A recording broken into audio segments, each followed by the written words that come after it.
a beef ragout using oyster blade steak, and I've got the Kamado out there sitting nicely at 250 Fahrenheit, and I've got the camp oven out there ready to go. So I just want to go through the ingredients. I've got some nice fatty streaky bacon there, probably a couple of hundred grams. And then I've got, I didn't have any celery, so I've got the onion, carrot, and today I'm using some red capsicum that needed to be used out of the fridge, so that should be good. Probably, I don't know, maybe one good medium to large onion, a couple of medium-sized carrots, and one capsicum cut up.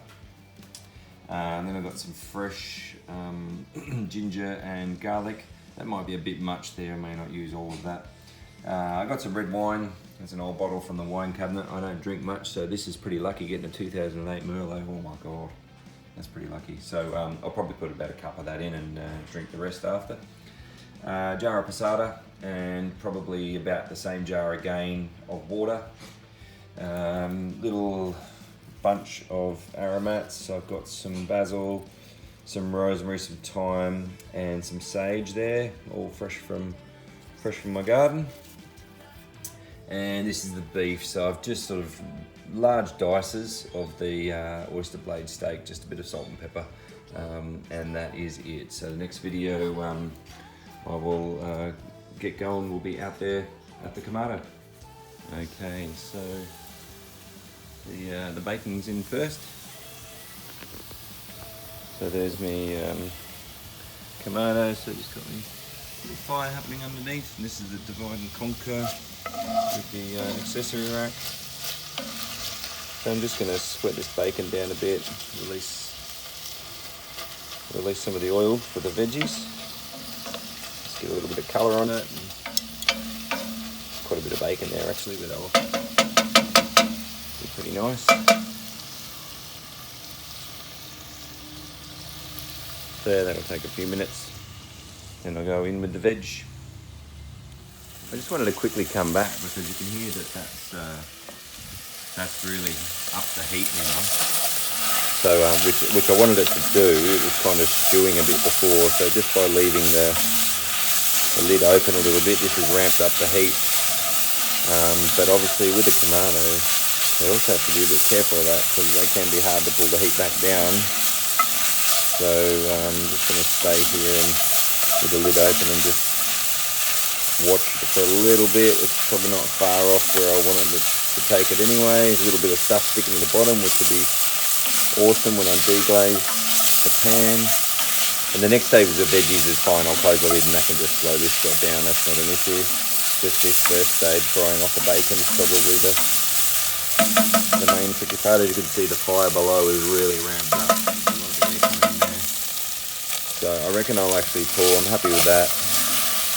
I'll pour the bacon off now and get the veggies in. Boy, that got hot fast. These things are so damn efficient and so good. So yeah, I've got the bacon off, no problem, and put the veggies in. And I had to jam it shut. Like the bottom vent there is a whisker open, as you can see, and the top vents. Also just a little bit open, and you can hear it. It's just starting to calm down. It actually ended up around the 300, which is hotter than what I wanted for the rest of the cook, but that's okay. It will cool down a bit when I put in all the ingredients and the meat and everything, and then I'll leave these vents about where they are, and that'll settle right back down around the 200 to 250, somewhere around there, which will be awesome. And it's just settling down now. Can't hear the veggies anymore, so I'll just get a quick look inside. Beautiful. The fire's settled right down, as you can see. So I'm going to be smoking this peach, this beef, I should say, with some peach wood. It's probably going to be fairly light actually, but that's okay. There's plenty of charcoal smoke. So I'm going to show you what I do. So I always keep my trimmings from my peach tree because it's all peach wood, and although it may not be the big thick stuff, it's still got the nice sweet smoky flavour in it, and it's a shame for it to go to waste. So what I do is wrap it up in a foil pouch and just poke a couple of holes in it, but it sort of naturally pokes holes in it with that. And then, yeah, it probably doesn't last as long as a block really, but it still gives a good amount of smoke, and keeps going for a little bit to get the job done. I don't want heaps of smoke in this anyway, just a general barbecue flavour, so that'll do the trick. Okay, so those veggies have sweated down a bit, and I've just dropped in some of the garlic and ginger, just to give that a stir around and let that cook out for a couple of minutes. Alright, bacon's back in, garlic and ginger in, everything's sort of good and sweated down, so now I'll just deglaze with, I don't know, probably a cup of the, there you go, about that much, maybe not quite a cup of the red wine. Give it a little bit of a stir through. Smelling delicious. Once that garlic and ginger started going in there too. Oh, delicious. Now I've opened it, so I pour the passata in as well, and then just up to the sort of that lip there with water. So a cup or so of water. I just don't want it to dry out. You can always reduce it later, but because it's going to be in here for hours without me really having much to do with it, I just want to make sure there's plenty of liquid for it all to smush down in. Look at that. Alright, so I'm going to try and do this shit single-handed. This will be interesting. Next time I might set up a tripod, but anyway, see how we go. Alright, so grill grippers, crank grippers, whatever they're called. You're coming out for the moment. And you can just wait down there. And just before I forget, in you guys go. Now, okay, so that goes in there. Now, smoke pouch, straight in the middle there. You guys back in. So there we go. The smoke, the smoking wood there. There we go. Great. Okay, so here's the idea. This is already getting some of that nice smoke coming up from the peach wood. It smells, it smells great. It smells so sweet. So the idea being, I've probably got a bit too much meat here to be honest, but the idea being you try and keep the, smoke in the eyes. Try and keep the meat over the pot so that any goodness drips back in wherever possible. And although it's a bit close together at the moment, but still smoke will still penetrate and it'll start to shrink and just contract as it goes. So I'm going to shut the lid, get the temp back down to around the 2.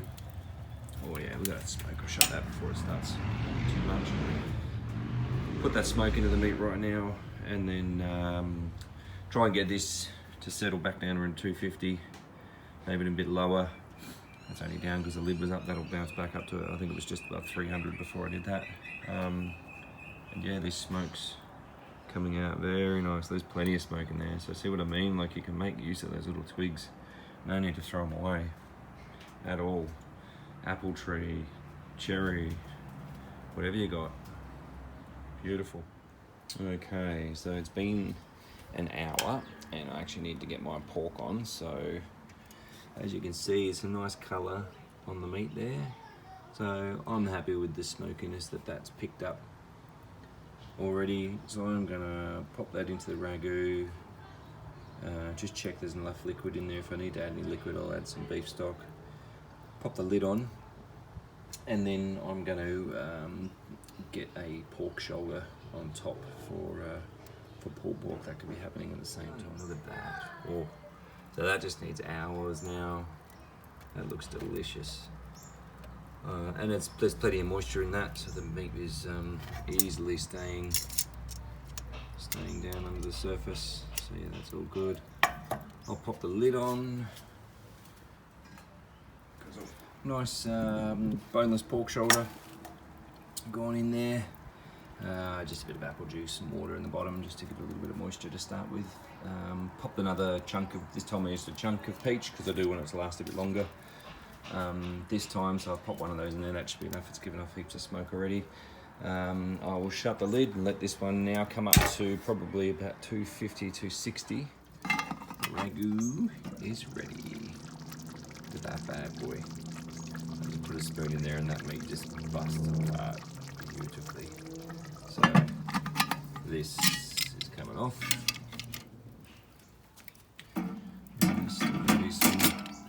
Another batch of smoke from the peach wood that's still in there. It's good on fire, so that will just a bit more smoke. That's the pork. Pork was going a bit slow during that period because I did leave the temperature a bit lower, but I'll pump it up a bit now and get that underway. It's been resting for a while now. Still quite warm, but it looks delicious. Shit, where I'm going to put it? The place is a bloody mess. Look at that. So there's a bit of chunk of meat there. You can just push the spoon through it. Oops, sorry. Another one. Just push the spoon through it. Just breaks apart. Delicious. It smells so good. I like the consistency too. It's still saucy enough to be putting on a pasta. There's still lots of chunks, so you know you've had a meal. Alright, so anyone can pull pork with a fork.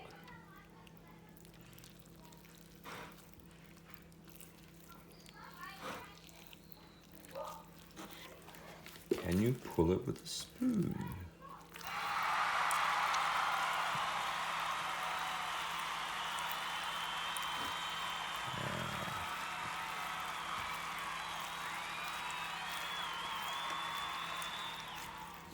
Oh, the smell coming off of that. Pulled straight back into its juices. Shredded.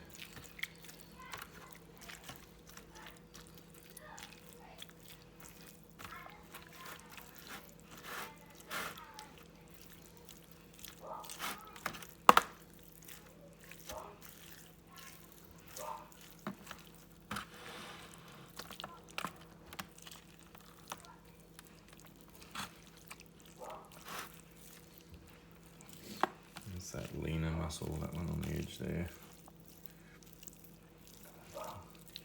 Always a little bit stringy, that one. But there's plenty of moisture to go around.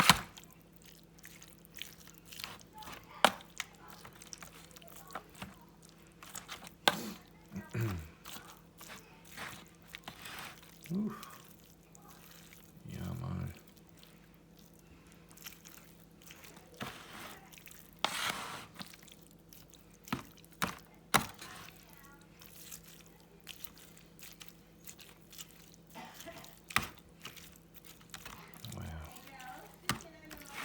Okay, I'll finish it up there and just let it sit and absorb those juices back up. This is tomorrow's beautiful pork sliders.